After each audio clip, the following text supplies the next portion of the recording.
예, 오늘은 알고리즘 거래, 알고리즘 트레이딩에 대해서 조금 이야기를 해보죠. 이 알고리즘 거래는 거래에 대한 규칙이 있으면 이를 컴퓨터로 프로그램화 해가지고 기계적인 거래를 가능하게 만든 그런 거래고, 이 과정에서 빅데이터나 인공지능 등의 첨단 기술이 활용되기도 합니다.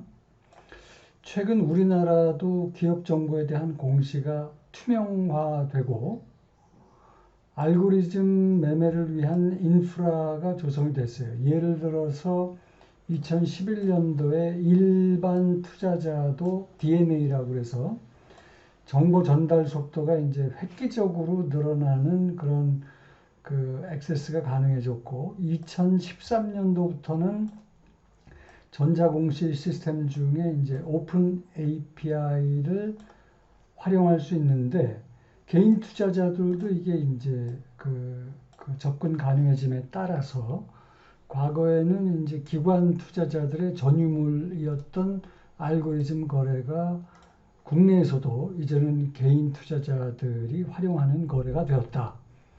이 알고리즘 거래를 오토메이티드 트레이딩 또는 블랙박스 트레이딩 또는 이 알고의 앞 글자를 따서 알고 트레이딩이다라고도 하는데, 미국에서는 전체 주식 거래의 절반 이상이 알고리즘 거래에 의해서 거래가 된다고 합니다. 알고리즘 거래의 종류는 뭐 여러 가지가 있지만 대표적인 게 고빈도 거래라고 해서 하이 프리퀀시 트레이딩이 알고리즘 거래의 대표적인 거래예요. 이 경우는 왜 하이 프리퀀시 트레이딩이라고 하냐면 거래가 굉장히 빠른 속도로 진행이 되거든요. 그래서 이 고빈도 거래에서는 굉장히 작은 이익이지만 이거를 빠른 속도로 거래를 일으키면서 그 작은 이익을 챙겨 먹는데, 그게 이제 누적이 되면 이익이 커지겠죠. 그래서 고빈도 거래의 예로 사자 팔자 스프레드를 로부터 이익을 챙겨 먹는 거래가 있고, 또 시장 간 똑같은 주식이라도 시장 간에 잠시나마 다른 주가가 형성이 된다면 싼 거를 사고 비싼 거를 파는 식의 뭐 일종의 아비트라지 거래죠. 그러면서 이익을 챙기는 거래가 또 생길 수가 있고, 이 고빈도 거래의 거래 실행 시간은 컴퓨터를 활용하기 때문에 1000분의 1초로 거래가 되는 밀리초가 이제 기본 단위였는데, 최근에는 마이크로초라고 해서 1분의 100만 초 단위로 거래가 일어난다고 합니다. 그 다음에 이제 알고리즘 거래 중에 또 대표적인 예가 이벤트 차익 거래라는 게 있어요. 그래서 기업이 뭐 어떤 공시를 한다거나 이익을 분기 실적을 발표한다거나 이런 이벤트가 있을 때에 그런 이벤트를 전후로 변동하는 주가의 움직임을 통해서 알고리즘 거래를 하는 거죠. 그거를 이제 이벤트 차익 거래라고 그러는데, 이 이벤트 차익 거래는 정보의 전달 시점과 주가의 반응 시점의 일시적인 정보 비대칭 현상을 활용하는 그런 거래이며, 이 과정에서 이벤트 차익 거래를 통해서 이벤트 차익 거래자가 거래를 하면은 그만큼 더 빨리 주가에 관련 정보가 반영되게 되니까 주식시장의 효율성이 증대되는 긍정적인 효과도 있겠죠. 이런 거래가 원래는 사모펀드나 헤지펀드처럼 이벤트 차익 거래라는 그런 식의 투자만 하는 헤지펀드가 또 있습니다. 그래서 그런 어떤 기관 투자자의 전유물이었는데, 이제는 조금 전에 말씀드린 대로 그 투자 환경이 바뀌면서 개인 투자자도 이런 식의 거래를 할 수가 있다는 거죠. 그 다음에 이제 알고리즘 거래 종류로는 사실상 프로그래머 될 수 있는 모든 거래가 알고리즘 거래의 대상이고, 이들 거래의 많은 부분이 증권 가격의 매우 작은 차이를 찾아서 이를 활용하면서 거래를 하기도 하고, 또 그 복수의 여러 개의 시장 간 가격 비교를 통해서 또 거래가 일어나기도 하는데, 바이사이드의 뭐 연기금, 뮤추얼 펀드, 보험회사 등이 이제 큰 규모의 주식을 매입을 할 때 일반적으로는 크게 주식을 대량으로 매입을 하면 그러면서 주가가 영향을 받잖아요.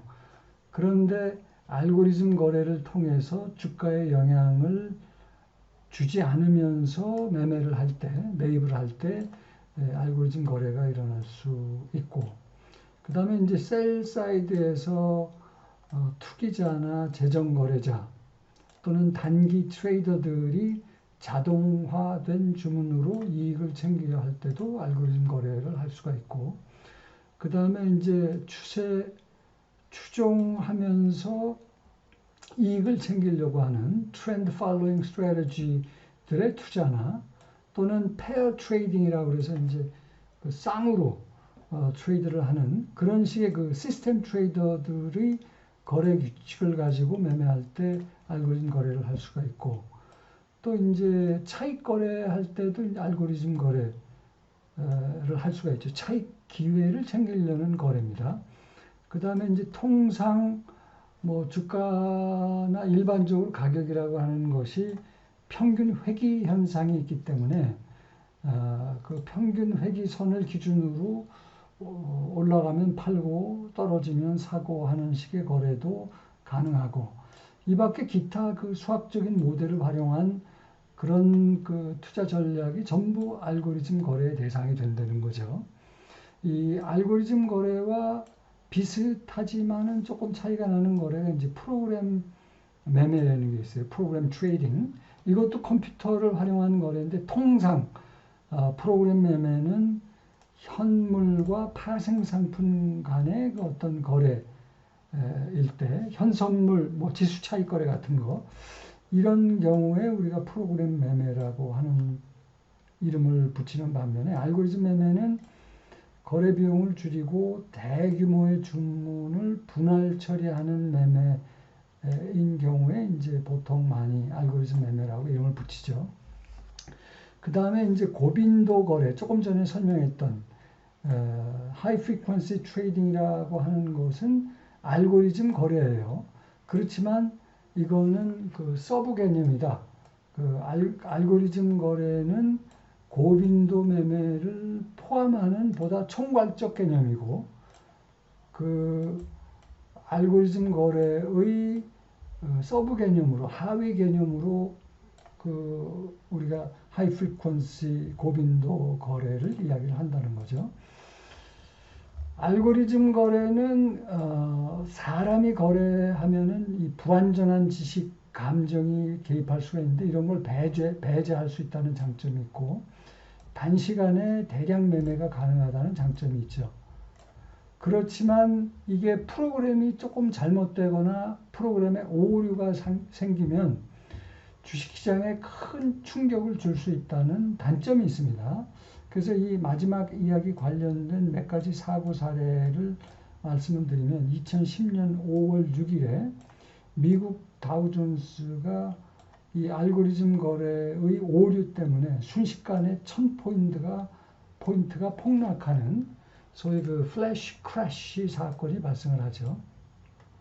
그 다음에 이제 국내에서도 2013년 12월 옵션 만기일에 이 알고리즘 매매라고 볼 수 있는 그 프로그램의 오류로 한맥증권이 그 직원의 실수로 코스피 200 옵션 상품을 시세보다 훨씬 낮은 가격에 팔고 높은 가격에 사들이는 실수를 하게 되므로 결국 한맥증권이 수백억 원의 손실이 발생하면서 망하죠. 퇴출됩니다. 거래소에서는 이제 이런 식의 문제를 시정하기 위한 소위 킬 스위치라는 제도, 그러니까 모든 주문을 일괄 취소하는 그런 제도를 도입하기도 하죠. 그 다음에 이제 국내에서 발생한 또 문제 중에 하나인데, 미국계 초단타 매매 전문 업체가 특정 주식을 대상으로 고빈도 거래, 알고리즘 매매의 한 종류인 고빈도 거래를 활용하면서 소량의 고가 매수, 저가 매도의 주문을 10분에서 20분 정도 집중적으로 쏟아내면서 가격을 조작하는 그런 사례가 있었습니다. 그래서 이게 결국은 이제 발각이 나는 그런 사건이 있었는데, 이 모든 것들이 다 알고리즘 거래와 관련된 이야기입니다.